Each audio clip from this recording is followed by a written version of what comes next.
अस्सलाम वालेकुम वरहमतुल्लाहि वबरकातुहू। अज़ीज़ तलबा व तालिबात, हमने पिछली जमातों में देखा है कि आदात को तौसी सूरत में किस तरह लिखा जाता है।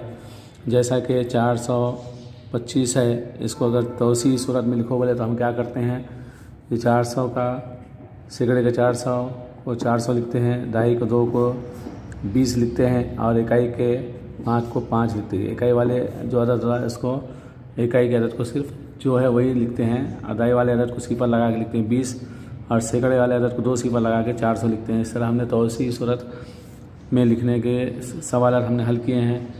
उसी तरह अगर फ़र्ज़ करो कि आपको दिया हुआ है कि वाई की तौसी कर, ये वाई की दूसरी है, इसकी तौसी करो, तो हम क्या करेंगे, वाई ज़रब वाई करेंगे, यानी कि वाई ज़रब वाई यानी वाई की दूसरी। इसको हम इस तरह तौसी सूरत में लिख सकते हैं। तो यहाँ पर हमको सबक नंबर जो 14 है वो है अलजबरी ज़ाब्ते, और अलजबरी ज़ाब्ते के अंदर हमको मुरब्बे की तौसी हमको करना है। अब मुरब्बे की तौसी किस तरह करते हैं, इसके लिए हम आपको एक अमली काम करने जा रहे हैं, और उसको गौर से देखिए और समझिए कि मुरब्बे की तौसी किस तरह की जा रही है। देखिए जैसा कि यहाँ पर एक मुरब्बा दिया हुआ है, इसका नाम है PQRS। ये जो PQRS जो मुरब्बा है, इसके ज़िले की लंबाई है, ये 2 हिस्से हैं, यहाँ पर 2 हिस्से हो गए। यहाँ पर देखिए ज़िले के, यहाँ पर इसको हम कहेंगे X और ये जो दूसरा हिस्सा इसको कहेंगे Y। इसी तरह ये जो QR जो ज़िला है ये X, इसकी ये लंबाई हो जाएगी यहाँ पर, और ये Y हो जाएगा।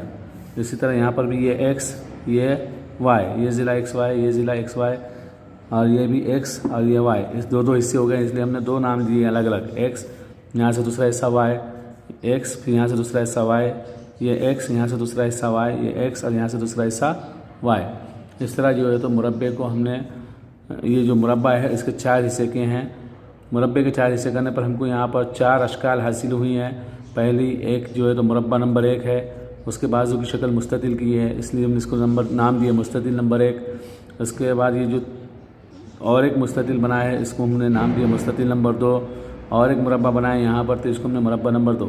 इस तरह मुरब्बा नंबर 1, मुरब्बा नंबर 2, मुस्ततिल नंबर 1, मुस्ततिल नंबर 2, इस तरह ये हमको अशकाल हासिल हुई हैं। अब ये जो शक्ल है PQRS, इसका जो ज़िला है, इसके ज़िले को क्या लिखेंगे हम, X जमा Y लिखेंगे। तो ये मुरब्बा PQRS, इसका ज़िला क्या है, X जमा Y, क्योंकि हम क्या करेंगे X और ये Y दोनों को मिलाएंगे। ये जो हिस्सा यहाँ से यहाँ तक हिस्सा, यहाँ से यहाँ तक हिस्सा मिलाने पर ये पूरे इसका ज़िला तैयार हुआ है। ये मुरब्बे के 2 हिस्से हो गए हैं, X और ये Y। तो यहाँ हमने X और Y को मिलाएंगे, तो X और Y को मिलाने पर ये पूरा ज़िला हमको हासिल होगा, तो इसलिए हमने लिखे X जमा Y। अब आपको मालूम है कि मुरब्बे के रकबे का ज़ाब्ता क्या है। मुरब्बे के रकबे का ज़ाब्ता क्या है, ज़िले की दूसरी है। क्या है, ज़िले की दूसरी। तो यहाँ पर हम इसलिए PQRS, ये जो मुरब्बा PQRS है, PQRS का रकबा क्या लिखेंगे हम, ज़िले की दूसरी, मतलब ज़िला X जमा Y है, तो X जमा Y खौस की दूसरी, मतलब X की भी दूसरी Y की भी दूसरी। तो X की दूसरी Y की दूसरी लिखने के बजाय क्या करें हम, X जमा Y खौस की दूसरी लिख दिया, मतलब ये ज़िले की दूसरी होगा। अब इसी तरह अगर हम इसके 4 हिस्से किए हैं तो हम इसको क्या करेंगे, इस तरह से लिखेंगे कि मुरब्बा PQRS। अब ये क्या होगा, ये 4 जो हिस्से करें हमने, ये 4 हिस्से यानी कि 2 मुरब्बे और ये 2 मुस्ततिल, इन तमाम के मुरब्बे का रकबा, मुस्ततिल का रकबा, ये मुस्ततिल का रकबा, ये मुस्ततिल का रकबा, चारों अशकाल का रकबा मालूम करेंगे और चारों अशकाल के रकबे की जमा करेंगे, तो ये जो मुरब्बा है इस मुरब्बे के रकबे के बराबर होगी। ये जो मुरब्बे के का रकबा ये चारों अशकाल के रकबे की मजमूए के बराबर होगा, यानी कि इनकी चारों की जमा करेंगे तो इसके रकबे के बराबर होगा। तो PQRS का रकबा मसावी है, क्या होगा, रकबे को एरिया कहते हैं, इंग्लिश में तो हम लिखेंगे एरिया ऑफ मुरब्बा 1, मुरब्बा नंबर 1, मुरब्बा नंबर 1 का रकबा। उसके बाद उसके अंदर जमा करेंगे हम, उसके बाजू है मुस्ततिल नंबर 1, तो यहाँ लिखेंगे हम एरिया ऑफ मुस्ततिल नंबर 1, यानी कि मुस्ततिल नंबर 1 का रकबा।